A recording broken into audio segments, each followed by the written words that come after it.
నేను తీసుకుంటా కానీ రా నువ్వు నేను తీసుకొని అడుగుతున్నా అంటున్నా. ఏం కాదు కానీ రా, నీకు అన్ని ఇప్పిస్తారా. ఏ బా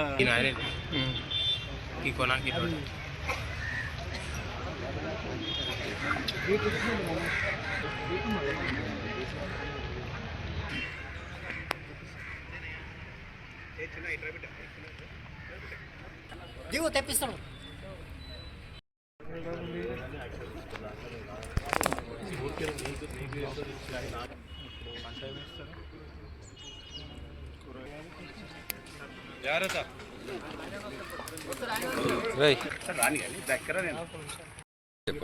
నా పేరు మర్రి మోహన్ రెడ్డి, నాకు సిరిపురం. నేను మోహన్పేట్ గ్రామానికి వచ్చేసి ఇక్కడ ఒక రూమ్లో రెంట్కుంటున్నాను. ఇక్కడ నాకు ఒక అన్యాయం జరిగింది. మోహన్పేట్ పిఎస్ నుంచి ఏమన్యాయం జరిగింది అంటే నేను ఒక కంప్లైంట్ ఇచ్చాను. ఒక మైనర్ బాలికను ట్రాప్ చేశాడు అబ్బాయి, ఆ రకంగా చేశాడు అని నేను కంప్లైంట్ ఇస్తే ఎస్ఐ గారు సిఐ గారు నాకు వల్గర్గా నా మీదకి ద్వేషించి మాట్లాడి అదేవిధంగా ఇప్పటి వరకు ఈయనగా చర్య తీసుకొని రోజు ఉంది. అమ్మాయిని రమ్మంటారు, కోర్టు వరకు రమ్మంటారు, పోలీస్ స్టేషన్కి తీసుకొస్తారు. కానీ ఇప్పటి వరకు అబ్బాయిని పోలీస్ స్టేషన్ తోలుకొచ్చి అరెస్ట్ చేసింది లేదు, రిమాండ్ చేసి పంపించింది లేదు. ఎస్పీ ఆఫీస్కి నిన్న వెళ్ళినాను నేను. అడిషనల్ ఎస్పీ గారు చెప్పారు సిఐ గారికి ఏమని చెప్పారంటే, ఇట్లా వచ్చింది కేసు మా దగ్గరికి, నువ్వు కొంచెం చూసుకో మాట్లాడని చెప్పారు. నిన్న మాట్లాడదామని చెప్పి వచ్చేసిన నేను మా కావాలని తొలుకొని మాట్లాడదామని తొలుకొచ్చిన తర్వాత లేడు సిఐ గారు. ఇక్కడ ఫోన్ కాల్ చేశాను 3 సార్లు ఫోన్ కాల్ చేశాను సిఐకి. 3 సార్లు ఫోన్ చేస్తే రెస్పాన్స్ లేదు. నైట్ 8 o'clock వరకు గినంగా వెయిట్ చేశాను. శ్రీనివాస్ గౌడ్ ఏఎస్ఐ సార్ గినంగా ఉన్నారు అక్కడ సాక్ష్యం. ఆయన ఒక్కడే ఉండే పిఎస్లో. ఎంత వల్గర్గా అంటే మోహన్పేట్ పిఎస్ అసలు వేస్ట్, దళిద్రమైన పిఎస్. ఒక పోలీసు ఒక నమ్మకమే లేదు మోహన్పేట్ పిఎస్లో.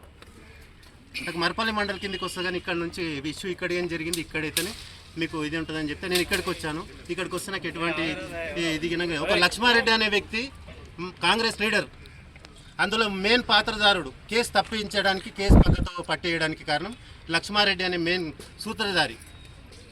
ఇప్పటి వరకు ఎటువంటి చర్య తీసుకోలేరు. మళ్ళీ మాకే బెదిరింపు కాల్స్ ఎస్ఐతోని కానీ కానిస్టేబుల్ కానీ రావాలి. ఇప్పుడు మా ఇంటికి వచ్చి 4 సార్లు ఎంక్వైరీ చేసుకొని పోయారు. వాళ్ళ ఇంటికి వెళ్ళి ఒక్కరోజు పట్టుకొచ్చిన రోజు లేదు. వాళ్ళ తీరు అసలే నచ్చలేదు నాకు. నేను ఆత్మహత్య చేసుకోవడానికి నాకు ఎటువంటి న్యాయం జరగలేదని చెప్పేసి ఈరోజు నేను టవర్ ఎక్కడం జరిగింది. చెప్పలేరు నా ఇష్టపూర్వకంగా. నేను ఆల్రెడీ నిన్న ఎస్పీ దగ్గరికి పోయినా. అడిషనల్ ఎస్పీ చెప్తే ఇంకా సిఐ రెస్పాన్సిబిలిటీ లేదంటే ఇంకా సామాన్యునికి ఎక్కడ న్యాయం జరుగుతుంది సార్? ఈ కేసు ఎన్ని రోజులు అయింది? కేసు ఎగ్జాక్ట్లీ నెల పైన అవుతుంది సార్. 12 రోజు కేసు అయింది. ఇప్పటి వరకు నెల మీద 2 రోజులు అవుతుంది. ఇప్పటివరకు ఎటువంటి చర్య తీసుకోకపోగా కేసు కొట్టేసిరంట.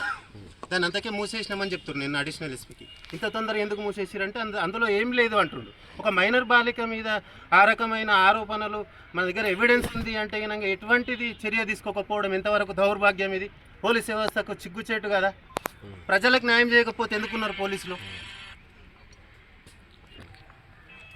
నాకు ఇక్కడ కేసు నమ్మకం లేదు సార్. ఇక్కడ నుంచి వికారాబాద్ ట్రాన్స్ఫర్ చేయమని అడిగాను, సరే అని చెప్పినారు.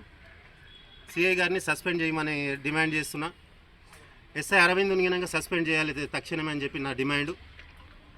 అదేవిధంగా ఆ కేసులో లక్ష్మారెడ్డిని గినంగా పాత్రధారుడు కాబట్టి ఆయన గినంగా ఆ ఎఫ్ఐఆర్లో ఫైల్ చేయాలని నేను డిమాండ్ చేస్తున్నా సార్. నా డిమాండ్ అది.